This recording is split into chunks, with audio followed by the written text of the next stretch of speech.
Hello, ladies and gentlemen, and welcome to DigiMarCon 2024. We are here live in Phoenix, Arizona, Texpo and DigiMarCon, and it is my privilege to have here Janae Gillespie, who is, did I say that correctly? Janae.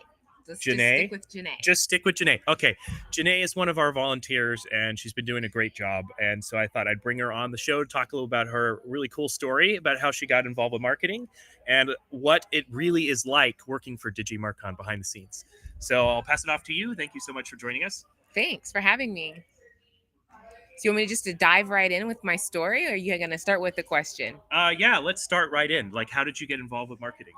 Yeah, absolutely. I got started in marketing a little over 15 years ago. I worked for a small local business to business newspaper where I had the opportunity of being more of a data entry clerk, but I was really interested in film because they had produced their own television show. Unfortunately, that television show wasn't what I got to work in, but the editor at the time told me, I bet after this, you're going to probably be more interested in marketing than film. And I was like, Psh, whatever.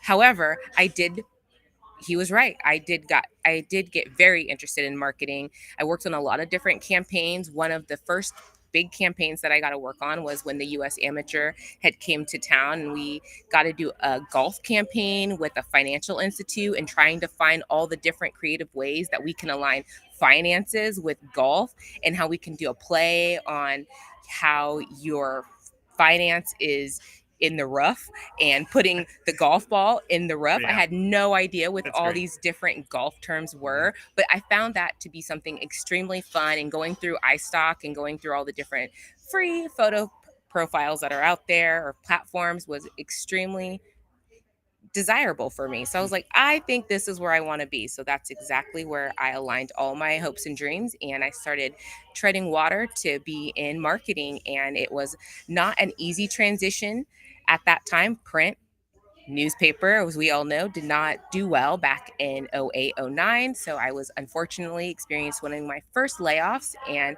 at that time, I was like, I need to do whatever it takes to get into marketing. And I worked really hard and went back to school, got my bachelor's, and had the opportunity to work at a cruise line also in marketing. And I've been working in marketing ever since. And now I do marketing for a media company.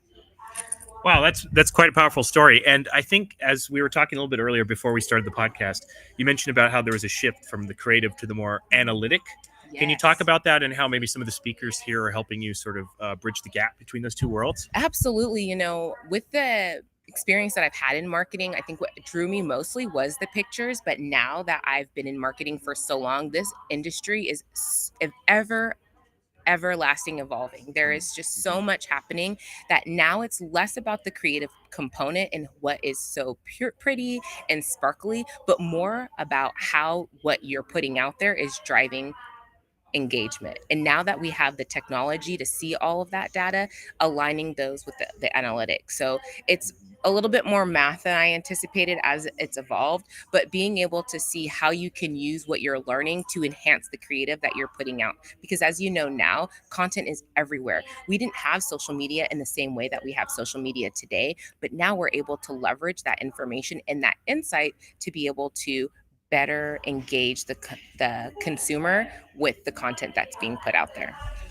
That's really helpful. So, on that note, what has your experience been like here working at DigiMarCon behind the scenes and maybe some of the special speakers you've met or the attendees? Can you go into a little bit about what that is like for our audience at home? What it's truly like being here at DigiMarCon? Absolutely. Well, if you haven't been to a DigiMarCom, it's definitely worth the opportunity to check one out near you because the networking has been phenomenal. The individuals that I have had the opportunity of meeting has really opened my eyes to how we can lean in to all the different tools that we have out there, from AI to just being able to better understand and research how we can lean in to the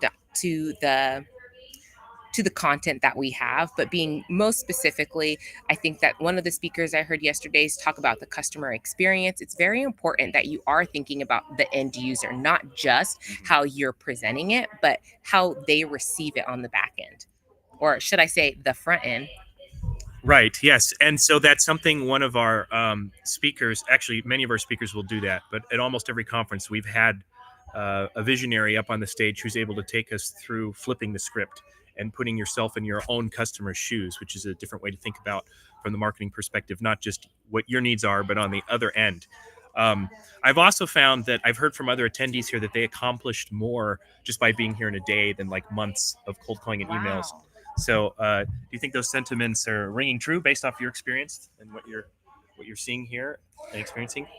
I think that there's lots of opportunity that can be gathered when you're in an environment like this because everybody is looking to grow. So if you're in an environment where you're able to be with people that are also on your same trajectory, there's never an opportunity, there's never not a space for you to take something from it to grow. And what about the food, right? I've heard the food's really good here at the conference too. I personally like it. Are you enjoying it? I'm gonna pass on that question, but I do not think that it's bad. So if you're into having enjoyable meals, I would definitely say enjoy. We had one of our exhibitors joking the other day. It was like, "Oh, the pretzels are the best part of the conference." Now, obviously, it's a joke. We have so many good things here at the conference, but I definitely think that there are good options available that they had, and I'm not going to say either great or bad, but they were very definitely politically correct of you. Yeah, but they definitely were something that you can enjoy. I would say the desserts are on point if you like cannolis. Oh, the cannolis were so good the other day. All right, and so to end off, I know that you mentioned you were a little bit interested in voiceover work. It's part of the reason I dropped you into the podcast. Do you want to talk a little about that? Absolutely. So, as you know, I'm a marketer, but marketing isn't my only passion. I love to tell stories and I love to bring stories to life. So, I am interested in crossing over and looking at opportunities of where I could potentially become a voiceover artist. I think that that's something that I would love to spend a little bit more time exploring. And I just want to be able to use my vocal variety and provide insight and depth to anything that I'm doing. And I think that using my voice would be a very good way of me to get started in doing something like that. And that's exactly why I wanted you on the podcast. And then, thanks for thinking of me. Yeah, absolutely. And now to round off, I think I'd say, can you come up with maybe a top few reasons as to why someone would want to volunteer here at DigiMarCon, and not just maybe come as an attendee or a visitor, but to actually like get the full experience, even from the back end? Yeah, I think one of the greatest things about being a volunteer is to see the operation side of how it's all put together. There is a lot of blood and sweat put into setting everything up and making sure that everything is connected. I think it's a great opportunity to be able to network, but yet actually interact with everybody. Sometimes when you're coming as an attendee, you feel like you don't necessarily have, or let me start that over. I think that when you come as an attendee, depending on your personality type, introverts might have a harder time interacting. But when you're wearing this orange shirt, people are going to come up to you. So you'll be actually, in some ways, forced to interact. And if you are looking to network, it's the best way of getting yourself out there and having a conversation because it already opens the door. It gives you a starting point on how to get started. So I would definitely say volunteering is a great way to attend if you are not so certain, but you want to be able to give back. And it's a great way to help this great cause in informing more digital marketers and Texpo people about why this is somewhere they should want to be. Fantastic. Well, thank you very much. It's been a pleasure having you in the staff and also here on the podcast. Thank you very much and all the best. Thank you so much. I really appreciate it. All right. And with that to do, we'll be back later with some more interviews. But thank you so much, DigiMarCon and Texpo 2024 Phoenix.